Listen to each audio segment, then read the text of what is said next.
Good morning, students. I'm going to continue chapter 4, Public Sector Enterprises, part number 35. Today we will discuss about the merits of statutory or public corporation. Let's start. I'll tell you the meaning of statutory or public corporation. It is a body corporate setup under a special act of parliament or of the state legislature. So this is the meaning of statutory or public corporation.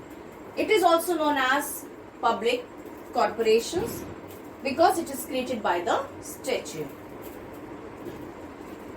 And the statute defines its objects, powers and the functions. Okay.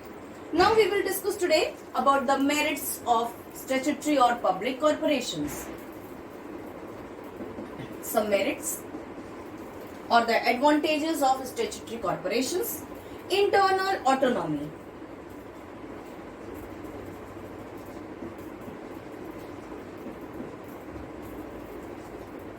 Internal autonomy. It enjoys a good deal of autonomy in its day-to-day operations. It is free from political interference from ministers and bureaucrats. Being an autonomous body, it is also free from rigid and dilatory actions inherent in government administration. Therefore, its management can be bold and enterprising. There is an ample scope for flexibility and initiative. So there is an internal autonomy in the public corporation. Second point is quick decisions.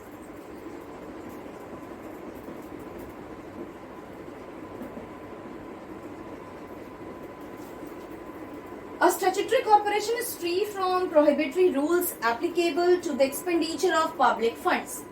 It can take prompt decisions and easily adjust to a change in technology and market conditions. Okay, so it has less red tapeism and fewer bureaucratic procedures. It has a red tapeism means that they have a quick decisions in the management of the business. Third point is motivation.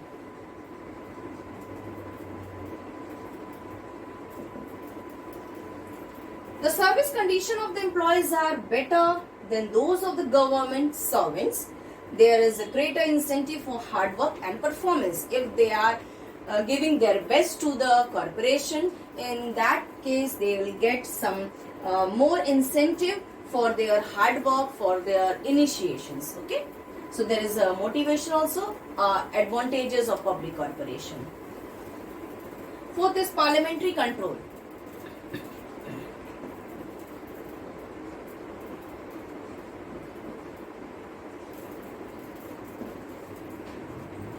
The performance of a statutory corporation is subject to scrutiny and discussion by the Parliament. Such parliamentary control helps in ensuring proper use of public money and improving performance in the public interest. So the interest of the consumers are protected due to the inherent service motive. So there is a parliamentary control because it is managed under the Parliament. Okay, so there is a control of the Parliament over the public corporations. Fifth point is efficient management.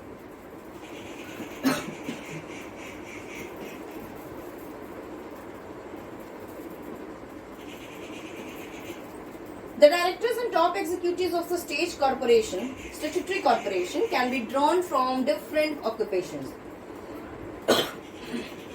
Professionals and experts can be appointed to important positions in the corporation.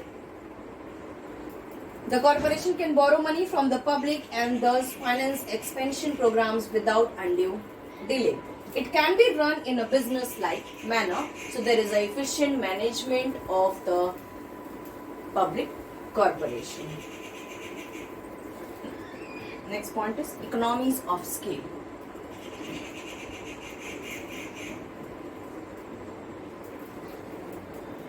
A statutory corporation is generally large in size because a statutory corporation or the public corporation, the business size are big.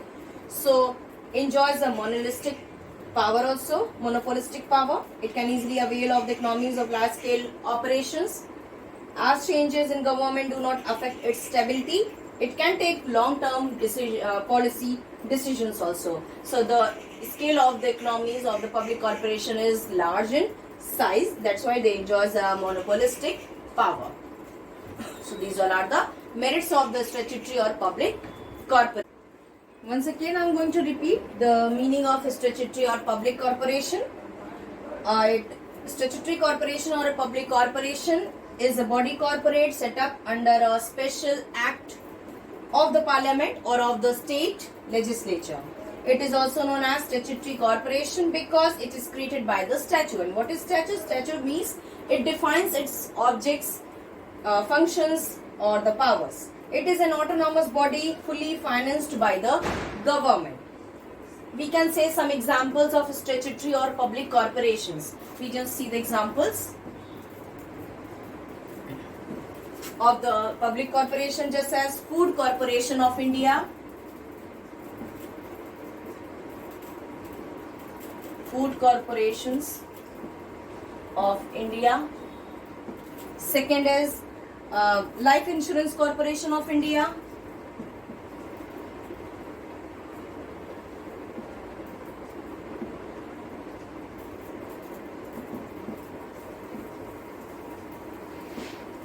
Third, Employees State Insurance Corporation.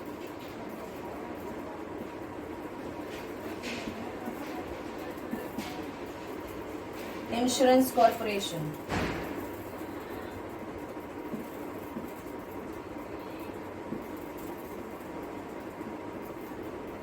Central Warehousing Corporation.